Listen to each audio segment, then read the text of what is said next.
A big hello and a warm welcome to all of you amazing and beautiful people out there. Welcome to my channel. This particular channeling that I'm going to share with you, it came to me last night actually, and it was a very interesting channeling. Though we have discussed this subject before, but I could actually have like a clear vision of it. So I can see one DM and a DF. Now the DM is cuddling with the DF, with his DF in the bed, okay? And while he's cuddling in the bed with her, it's not that they are doing any kind of sexual activity. They are just simply with each other, and he is thinking in his head that, oh my God, what a relief. She is next to me and I'm cuddling her. And I am never going to let her go ever again. And this person, by the way, was the runner. Okay, he was the one who had in the past, done all those things like running away. People do like blocking and not talking for a long time, no communication, totally absent, missing, gone, living in a different world altogether. All of that happened. So I was like thinking, how is it possible that this type of a DM who was not replying to emails or not replying to long messages. In fact, he even complained that, you write such stupid long messages. Well, I have no interest in you. Okay. So the same person, my question was, how has he become like this? So they told me it's because of the divine feminine, because of the way she conducted herself after he ran away. So there is this phase where obviously she did not know that he's going to run away. They had this exchange and maybe some intimate moments together, and then he got paranoid or he got scared or he had, other things in his mind. He was like, I can't be doing this love affair and this and that. I'm here to do something bigger in life, and with bigger obviously making more money and having all those materialistic things. So he chose the feminine. To understand this channeling, we need to go back into the story, how the story started. How the story started was they met each other somewhere, somehow. Now there are many ways that people meet each other. Those of you who are going to resonate with this channeling, and I'm so sure so many people should resonate with this channeling. And I'm talking about only twin flames. I'm not talking about everyone included, because sometimes people are not twin flames, but they are assuming they are twin flames, or they are probably they have attracted a false twin flame and they are assuming that with the false twin these things will work out. It will not work out with the false twin, because false twin can never come up to that vibrational energy that a twin flame eventually gets to create when they are in their normal self, when they have healed fully, when they are actually who they are. Before that, they are not even themselves, because they are a programmed version of themselves, a lower version of themselves. So in the very beginning, I'm not going to mention, you can decide. They meet either online, they meet in a restaurant, they meet in some, some party, they meet in some social festival, they meet on the street, they get in contact through a wrong number, something happens, but they connect. Now, after they have connected, they are thinking, okay, who's this person? Very interesting person. A very interesting stranger has come into my life, and they are totally hooked on to that person. I'm talking about the runner right now. The DM is completely hooked on to the girl, okay? Or if it's in the gender, it's not gender specific. Say, for example, the DM is a woman, then you can think like that, okay? If you're a man listening to my channeling. So then this DM or this runner, let's say runner is easier, right? To understand. So runner is thinking about the chaser constantly. Right now, nobody's a runner and chaser. Right now, they're just themselves. So running and chasing will happen later. But we are calling this person runner for the ease of communication. So this runner is completely, like mesmerized with this other person. Who's this person? Like, wow, and this and that. But unfortunately, they are like they have been rejected, number one, too much, and they have a lot of insecurities about themselves, which may not be very apparent looking at their photographs, looking at their behavior, looking at their talks. They lack confidence. They lack confidence in love, especially because they may be very confident when it comes to talking and speaking and this and that, but when it comes to relationships and love, they don't have any confidence, zero confidence, you can say. So when you have zero confidence and you attract such a amazing person who you had never even imagined the type of person you will attract, you were, before this, you were just, in Hindi we have a word called guzara. It means you're just, going by, and you're just accepting anything that comes your way, any type of relationship, anything, breadcrumbs or whatever. But when this person meets this amazing, beautiful diva, this personality, the runner is gone for a toss. However, their insecure side keeps telling them that this will never work out. If they met online, if they never met that person in real life, in physical, then they would not even believe that this person would one day meet me in person. They would only think that this meeting will never happen. That's the amount of insecurity they have in themselves, okay? No matter how confident they project themselves to be, but they are not really the projector. So now what happens is that this person is very happy initially, but also getting negative. And because of their negative understanding or negative thought pattern, they attract a sort of a small separation, okay? They have a fight, they don't talk, one separation happens. Now that separation feels very intense.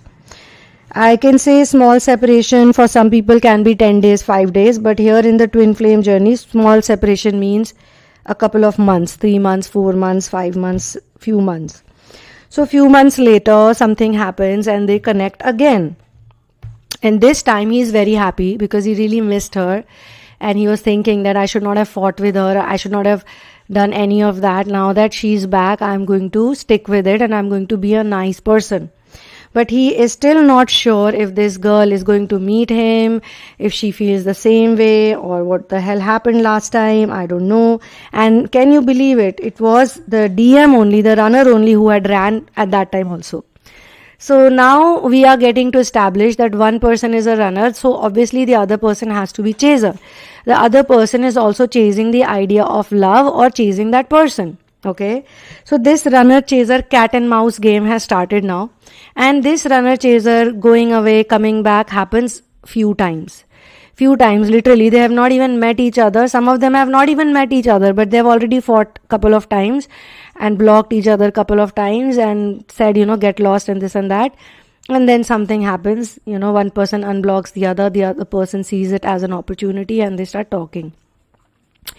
So now when this whole talking and all starts, and again, he goes like, what are we going through? And finally, after some time, if so many separations have happened, so you can imagine for 2-3 years they play this stupid game, okay? Some of them even. Finally, he wants to be in connection with her. He wants to be with her. Now he has had too much. He's like, I've never been in such a weird relationship. Obviously, he doesn't know what twin flame is. Now, unfortunately or fortunately, they meet in physical and they have a good time with each other. They sort of have a relationship with each other, and the runner wants to run away again because the runner starts thinking that she's not a right person for me. She's not a nice person. She doesn't love me. She's this, she's that, and all sorts of things cross his mind. At this point in time, the chaser is obviously trying to convince the runner, please listen to me, let's not fight, let's make it, happen, I love you. And finally, the chaser also admits, because here in this case, I can see that it's the runner who gives the confession of love first, not the chaser. So because of the confession of love, the chaser starts regretting later on that, I should not have said this or said that.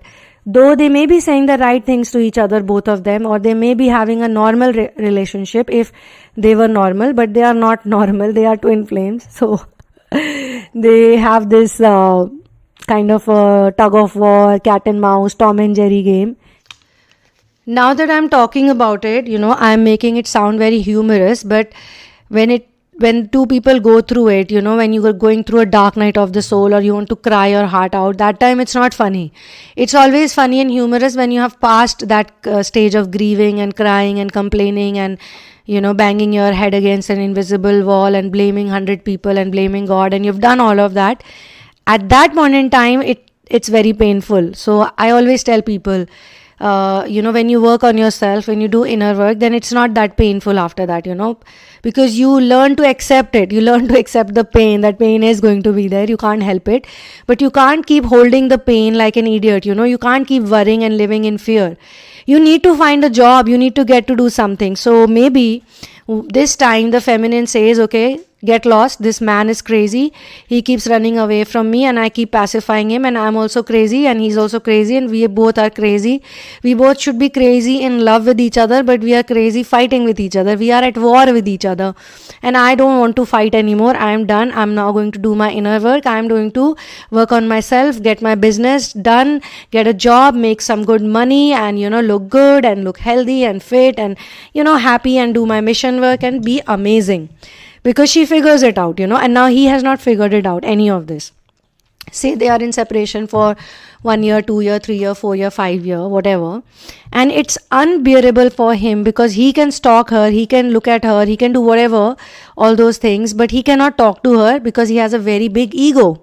That ego has to get dissolved over a period of time, so that one fine day, when they are both ready to meet each other, somebody is going to pick up the phone and say that, what, I did all of this and blah, blah, blah. Or they just happen to meet somehow. I don't know. He is going to try to get a meeting done, which is very much possible that he might do, and later on say, oh, no, it was completely a coincidence that I met you after so many years. So here what is happening is that when she was away from him, those years, those months, those weeks, he was extremely sad and lonely without her. A lot of people may not believe this, but that is what he went through, and he always regretted why I ran away, and she was writing so many long paragraphs and novels to me. I did not reply to her, and now when she's such a big personality, she's so big in front of me, how am I supposed to face her? It always happens that the DFs who were initially small in front of the masculine's big ego, they become quite established. And I'm going to talk about only those feminines who are doing active inner work. They have a job, they have a mission. If you really want all of this to come true in your life, if you really want your romantic life to improve, your relationships to improve, your confidence level to grow, you need to become a boss of your life. You cannot be a crybaby, or you cannot be a person who just does nothing, because person who does nothing always worries the most because they have no job in life to do, Masculine was so busy because he had something to do, and feminine did not have anything to do, so she was constantly messaging and calling him and whatever.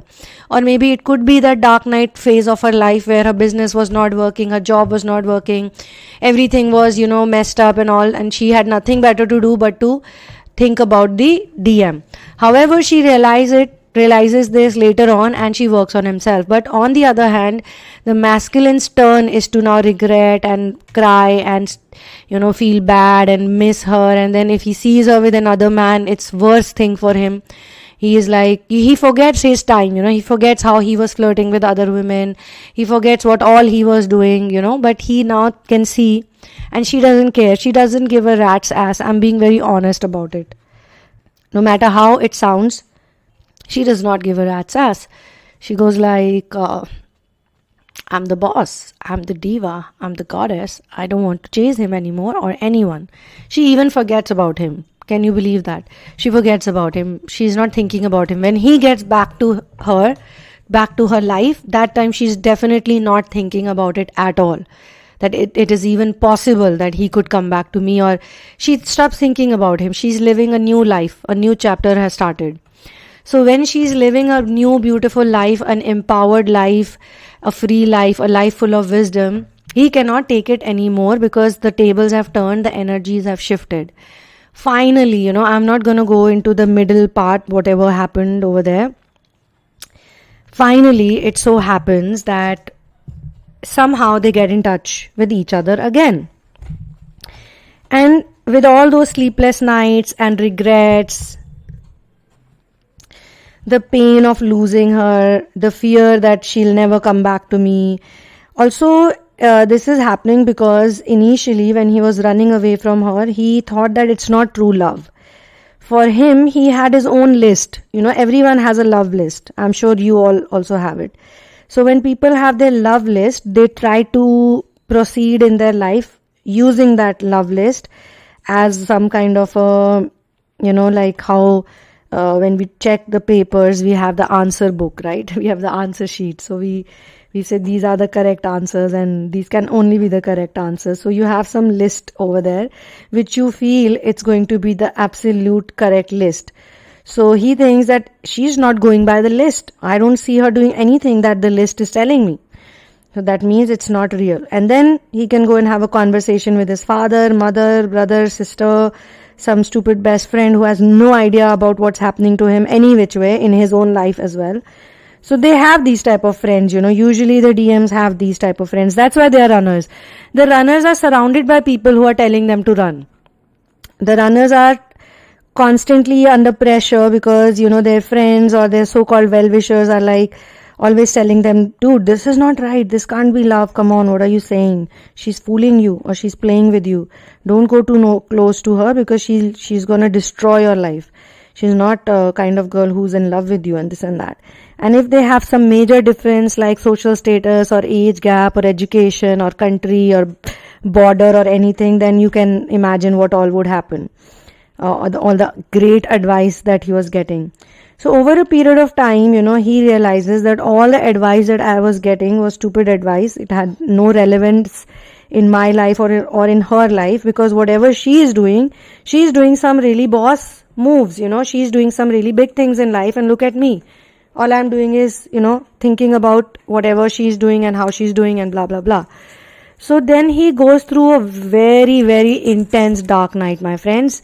The masculine goes through a very intense dark night, okay? And this dark night shows him stars in broad daylight, okay? So he goes like, my goodness, this is crazy, this is insane. And the more, the dark night ends, because the more, he keeps telling himself, okay, it's fine, I love her, it's all right, you can stalk her. Because for some time he's also been in denial. For all that time, if it's 5 years of separation or 4 years of separation, half of the time he was in denial. The first initial time frame, the years or the months, weeks, whatever, the masculine is usually in denial of love. He cannot accept that I'm in love with this girl. It's impossible. I'm thinking about her. So if he would think about her, his first reaction would be flight mode, to distract himself, think about some other girl, talk to some other girl, do some other thing, study, read a book or read a magazine or watch a movie or go out, just go crazy, do something else. So he obviously could not even think that, he should be in love with her. Then later on, it's flight mode, okay? Not flight mode, sorry, fight mode. So first it's flight mode when he's distracting himself, and then it is fight mode. So he starts fighting with her thoughts. He starts going crazy, like he's crying. I've used this word crazy too many times because I can feel that there is some craziness going on in this channeling. So he's all like pissed off and angry, and he says go to the gym and starts exercising like a macho man, or he goes to some sport, or he joins some gaming community where he's constantly killing people, and killing people in the game obviously. And after doing everything, he's exhausted, there's a day when he's exhausted and he can't do it anymore. And he goes like, oh my God, what is wrong with me? I've become so violent. He's fighting with a lot of people. He's arguing. He's frustrated. And then he starts accepting that I am frustrated and I am angry because I am missing her and I am in love with her, and I need to, do something about it. And then finally they start talking, meeting, and that's also a long process because harmony. I was about to say harmonious and I just stopped at harmony. So harmonious union, when there is stage of harmonization, sometimes it feels like Rana Chaser also, because at that time also they are scared. This time the chaser is the one who's like running away or putting down a lot of conditions. But because it is harmonization, everything does work out eventually. And they are in union, so-called union. Now, I'm honestly telling you, this is not union. The physical union is not the union. Feminine has already gone through union. She has already experienced union. Let me tell you that, okay? This could be just the projection, or this could be just the mirror reflection later on. So both of them are happy and they are just spending time with each other, and she's doing her own thing. She's not even thinking about all of this. He is the one who is holding her, and just in his head he's just thinking about these things like, oh my god, she's literally in my arms. Like, it is so crazy. Like, I don't want to believe this. Is this happening? Is this real? She is with me. Like, he's going all crazy inside his head, like, wow, like this is the moment, he was waiting for such a long time. And maybe she's taking a nap, she just closed her eyes, or she's looking at the phone, but his arm, like I told you, they're in that cuddle position in the bed, or it could be a sofa also. Even it could be a cafeteria where they're just lounging somewhere, It could be the beach also, it could be any place. So he's just thinking like, how the hell did this happen? This actually happened. She is with me. I had almost given up, I just gave it a try and it worked out. So he is now at this point also, he's scared. He's like, I just wish, I'm praying to God, I'm praying to universe that we never go through what we went through, because those 4-5 years were hell for him, it was hell for him. So this is where the channeling ends, and this is what it is, guys, in the channeling. So thank you so much for being here with me. For your personal situation, you can check out the description box. You can get a reading, or you can get into therapy with me, where you can release your third party blocks, karmic blocks. You can get into chakra therapy, which helps you align with your chakras. A lot of people have given amazing feedback for it, especially those who did do the inner work fully from beginning till end. And chakra therapy is like the gateway to union. I feel like that, because it puts you on a stable path. At least you start doing inner work daily and you're not scared of it anymore. Then we have a very interesting new therapy, which is paternal and maternal narcissism. It's such an important course, I feel, because I personally also advanced a lot when I released these blocks. These blocks are the major blocks that lead to fear-based thinking and separation. So you can work on yourself individually also, and if you're doing that, you can use the content. Many people are doing inner work, but they take the content, help from the content. They are regular listeners, and they're regularly working on themselves. And let's create a very authentic community of twin flames. Thank you so much for being here with me. I'm extremely proud of you people. All those people who are doing real inner work, genuine inner work. Keep it up, guys. And I'll see you soon in another one. One love and peace out. Mwah.